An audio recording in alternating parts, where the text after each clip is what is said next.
In the darkened corners of Southern California, a monster appeared in the 1980s, leaving behind a trail of terror and devastation. A remorseless killer whose actions would become the stuff of nightmares, whose name would be whispered in fear for years to come. His name was Richard Ramirez, but to the world he would forever be known as the Night Stalker. His name is synonymous with violence, bloodshed, and a chilling obsession with Satanism that would shape his brutal killing spree. In this video, we will dive deep into the life, crimes, and disturbing connections to the occult that made Richard Ramirez one of the most infamous serial killers in history. Born on February 29, 1960 in El Paso, Texas, Richard Ramirez entered the world under unfortunate circumstances. His family was poor, and his father, Julian Ramirez, was a violent man who would leave lasting scars on young Richard. The combination of physical abuse at home and the instability in his early life would set the stage for his dark path. At the age of 2, Richard suffered a head injury after being hit by a car, which would leave lasting effects on him. This traumatic incident combined with the chaotic environment in his household was a catalyst for the violence he would soon inflict on the world. As a teenager, Ramirez found himself captivated by violence and Satanism. At the age of 13, he became influenced by his older cousin, Miguel, who was a Vietnam War veteran. Miguel showed Richard photographs of war crimes and gruesome images from the Vietnam War, which seemed to excite and disturb him in equal measure. These pictures, combined with his cousin's dark tales of violence, ignited a fascination with death and pain that would haunt him for years to come. Miguel's influence would not stop there. He would later take Richard along on a violent spree, showing him the brutal consequences of crime. Eventually, Ramirez's admiration for Miguel's violent tendencies grew into a twisted belief system rooted in Satanism, which would become a central force in his life. As Richard moved into adulthood, he began exploring Satanism more deeply. He became fascinated by the works of Aleister Crowley, a prominent figure in the occult, who believed in the ultimate freedom of the individual and the rejection of societal constraints. For Richard, Satanism provided a sense of empowerment and liberation, a way to act without conscience or restraint. It was during this time that he also became inspired by Charles Manson, the infamous leader of the Manson family murders. Manson's charismatic personality and ability to manipulate his followers resonated with Richard, who saw him as a symbol of dark power. This dangerous mix of youthful rebellion and occult beliefs was the perfect breeding ground for the violent killer Ramirez would become. In 1984, Richard Ramirez committed his first murder, setting in motion a spree that would last over a year and terrorize Southern California. His first known victim, Jenny Vincow, was brutally murdered in her apartment. Ramirez, who had broken into her home, attacked her while she slept. He slashed her throat and left her lifeless body behind. This was just the beginning. What followed was a horrific series of random killings, where Ramirez would break into homes at night, often assaulting his victims before killing them. He used a variety of weapons, including guns, knives, and blunt objects, and his attacks were cold, methodical, and unpredictable. One of the most chilling aspects of Richard Ramirez's spree was the unmistakable satanic imagery he left behind. Pentagrams were drawn on walls, etched into the skin of victims, or painted with blood.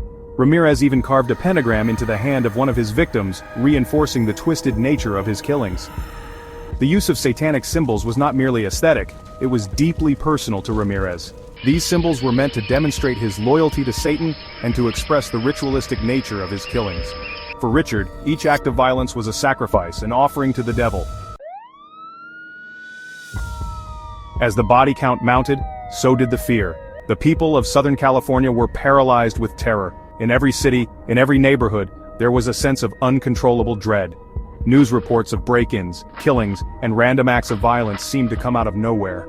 The Night Stalker was a shadow, a figure of nightmares who seemed to defy both law and reason. What made the situation even more terrifying was the sheer randomness of his attacks. Ramirez's victims were men, women, and children of all races and backgrounds. No one was safe. It wasn't until 1985 that Ramirez's reign of terror came to an end. After a particularly violent spree in which he attacked a couple in Burbank, he was finally recognized from photographs published in the newspaper. A group of civilians who recognized him chased him down, and with the help of the police, they captured Richard Ramirez on August 31, 1985. The arrest was nothing short of cinematic. Ramirez, at the time, was still brash and defiant, flashing a pentagram symbol with his fingers, showing no remorse for his crimes. At his trial, Richard Ramirez became notorious for his arrogance and utter disregard for the law. He proudly identified himself as a Satanist, and often made gestures to the cameras in the courtroom. His flash of the pentagram symbol during the trial cemented his image as a figure obsessed with evil. In his own words, Ramirez proclaimed, "I am the devil. I am here to do the devil's work." While many saw his acts as the work of a mentally disturbed man, others believed that he was the embodiment of satanic evil, a creature whose violence and chaos were nothing less than the will of the devil. In 1989, Ramirez was sentenced to death, but his death would not come quickly. He would spend over 23 years on death row at San Quentin State Prison, where he would become a symbol of the unchecked evil that exists in the world. He continued to profess his allegiance to Satan throughout his imprisonment, despite being cut off from the public. In 2013, Richard Ramirez died of complications from B-cell lymphoma, a form of cancer. At the time of his death, he had still not expressed any remorse for the pain and terror he caused. For many, his death only brought an end to the physical being of a man who seemed to represent something much darker, a force of evil that could not be easily understood. Richard Ramirez's crimes left behind not just a trail of death, but a legacy of fear and fascination. His belief in Satanism and his actions in service to the devil have created an aura of mystery and supernatural dread that continues to haunt people today. But perhaps the most disturbing question that remains is, what makes someone like Richard Ramirez? Was he simply a product of his environment, or did something deeper, something darker, push him to embrace such brutal violence? The connection between Ramirez and Satanism is more than just a backdrop to his story. It was his identity. And in many ways he continues to live on as a figure of unimaginable evil, as someone who believed his actions were more than human. Thank you for watching. Let us know your thoughts on this dark chapter in history, and whether you believe Ramirez's crimes were the result of mere evil, or if something more supernatural was at play.